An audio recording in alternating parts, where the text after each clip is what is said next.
মহাপরিচালক অতিরিক্ত সচিব আমলা দুর্নীতিগ্রস্ত আমলা মাকসুদা নূরের পদত্যাগ, এক কথা এক দাবি মাকসুদা নূরের পদত্যাগ। এবং অধিদপ্তরের পরিচালক প্রশাসন আমলা সে কানাডা বেগম পাড়াতে বাড়িয়েছে, সে কিছুদিন আগে সৌদি আরব গেছে, যাওয়ার পরে সে আবার এসে কানাডায় চলে গেছে। সে একজন উপসচিব হয়ে কতবার এনওসি পায়, এনওসি তাকে কে দেয় এটা আমরা শাস্তি জানতে চাই।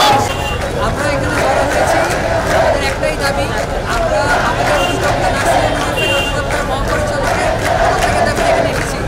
উনি নার্স এবং নার্সদেরকে নিয়ে খুবই হেয়পূর্ণ কথা বলেছেন।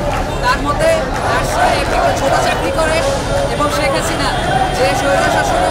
আজকে আমরা এখানে সবাই একসাথে হয়েছি আমাদের নার্সিংয়ের মহাপরিচালক মাকসুদা নূরের পদত্যাগের দাবিতে।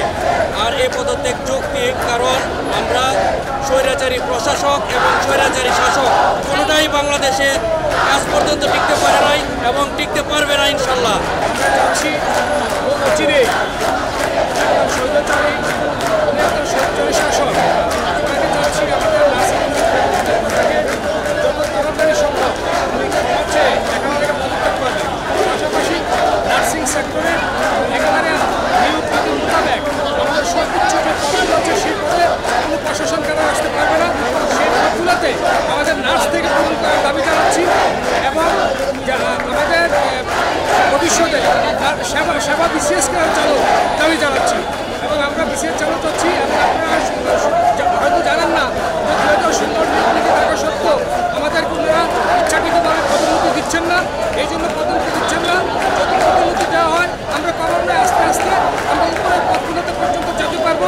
সেই জন্য আমাদেরকে তারা কৌশল অবলম্বন করে যাতে প্রশাসন সংরক্ষণ থাকতে পারে, সেই জন্য নার্সদের পদোন্নতি দেওয়া হচ্ছে। আমরা চিন্তা চাই আমাদের পদোন্নতির ব্যবস্থা করা এবং শীর্ষস্থান নার্সদের অধিদপ্তরের মহাপরিচালক নার্স সহ এবং প্রত্যেকটা পরিচালকের পদে যা আছে সবগুলো নার্সরাই থাকবে। আমরা কোনো প্রশাসন করা এখানে দেখতে চাই না। ধন্যবাদ। আমাদের মূল দাবিগুলো হলো যে আমাদের বিজিএনএমে এখানে ডিজি সহ আরও 3টি পোস্ট পরিচালকের, যেগুলো আমলারা দ্যাট মিনস সচিবালয়ের সচিবরা দখল করে আছে। কিন্তু আমাদের নার্সিংয়ে পর্যাপ্ত পরিমাণে এবং অসংখ্য যোগ্যতা সম্পন্ন শিক্ষিত নার্স থাকা সত্ত্বেও এই পোস্টগুলা আমলারা দখল করে রেখেছে, তাই তাদের দখল মুক্ত চাই আমরা। এবং আমাদের এই প্রফেশনে এন্ট্রি লেভেল 10 গ্রেডের হলে পরেও পরবর্তীতে 30-35 বছরের কোনো প্রমোশন হয় না, যার জন্য আমরা প্রায় 30 থেকে 35,000 নার্স পদোন্নতি বঞ্চিত। এবং আমরা চাই না এই আমলারা আর আমাদের এই প্রফেশনে বসে থাকুক। আমরা আমাদের প্রফেশন নিজেরাই দখল করতে চাই এবং নিজেরাই এটা পরিচালনা করতে চাই। এবং আমরা একদম নিয়ে এখন রাস্তায় আছি, যেটা আমাদের বর্তমান যে ডিজি মহোদয় আছেন ওনার একমাত্র পদত্যাগই হতে পারে এর সুষ্ঠু সমাধান।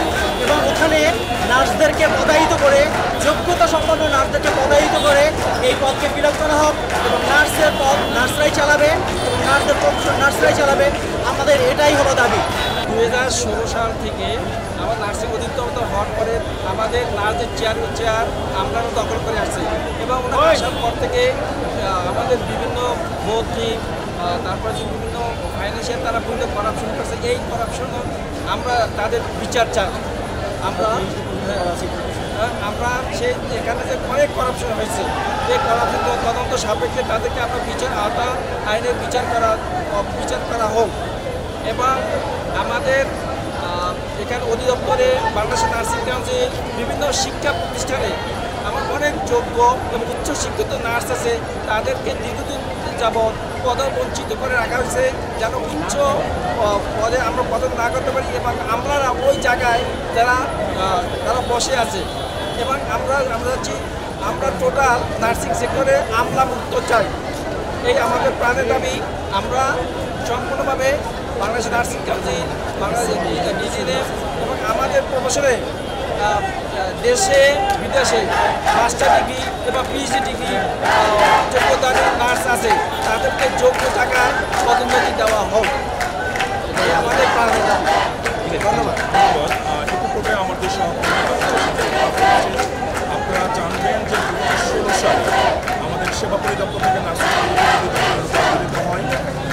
এই 16 সালের পূর্বে আমাদের নার্সিং পেশার সর্বোচ্চ পদগুলিতে আমাদের ডিপার্টমেন্টে যারা উচ্চশিক্ষিত এবং যোগ্যতা সম্পন্ন আছে 16 সালের পর থেকে বাংলাদেশে অনেক নার্স দেশের বাইরে থেকে, যেমন থাইল্যান্ড, দক্ষিণ কোরিয়া থেকে মাস্টার্স পিএইচডি করেছে এবং বাংলাদেশের অভ্যন্তরে মুদ্রা নিলাম থেকে উচ্চশিক্ষা গ্রহণ করে তারা কিন্তু উচ্চ পদে পদায়িত হওয়ার জন্য প্রস্তুতি নিয়েছে। একটা সমস্যা হচ্ছে আমলারা আমাদের বাইরের লোক, তারা আমাদের মাঝে বিভিন্ন পদে পদায়িত হয়ে তাদের নিজেদের স্বার্থ হাসিল করেছে এবং প্রত্যেকটি পদে তারা বিশৃঙ্খলা সৃষ্টি করে দুর্নীতি করে প্রচুর পয়সা আদায় করেছে। আমরা জানতে পেরেছি বর্তমানে আমাদের পরিচালক প্রশাসন নাসিরুদ্দিন সাহেব তিনি কানাডাতে বাড়ি করেছেন এবং সেই কানাডাতে ওনার সন্তানকে ভর্তি দেওয়ার জন্য ওনার ওয়াইফ সহ বর্তমানে অবস্থান করছে। মজার ব্যাপার হচ্ছে আমাদের আরও পরিচালকরা কীভাবে প্রশিক্ষণের নামে হোক, কোর্সের নামে হোক বিভিন্ন টাকা অনুমোদন করে তারা নিজেরাই হাতে এনেছে এবং আমাদেরকে পদোন্নতিতে বঞ্চিত করেছে। আমাদের শিক্ষা যেমন একদিক থেকে অগ্রগতি হয়েছে, তেমনি আমাদের পদ পজিশন থেকে আমাদের ডিভিশন করা হচ্ছে। বাধ্য হয়ে আজকে আমরা রাস্তায় দেখুন, আমি বরিশাল নার্সিং কলেজের শিক্ষক, 5 তারিখে দেশ দ্বিতীয় স্বাধীনতা অর্জন করেছে, কিন্তু আপনারা মিডিয়ায় দেখেছেন বাংলাদেশে সর্বপ্রথম নার্সিং কলেজ থেকে বরিশাল নার্সিং কলেজ শিক্ষার্থীরা কিন্তু 16 তারিখ এবং 17 তারিখ বরিশালের আমতলা ব্লকেট করে দেয়। আমি আমার স্যার সহ সেখানে নেতৃত্ব দিয়েছি। 5 তারিখ যদি স্বাধীন না হতো তাহলে কিন্তু আমরা আজকে মনে হচ্ছে ফাঁসিতে ঝুলিয়ে দিত স্বৈরাচারী সরকার।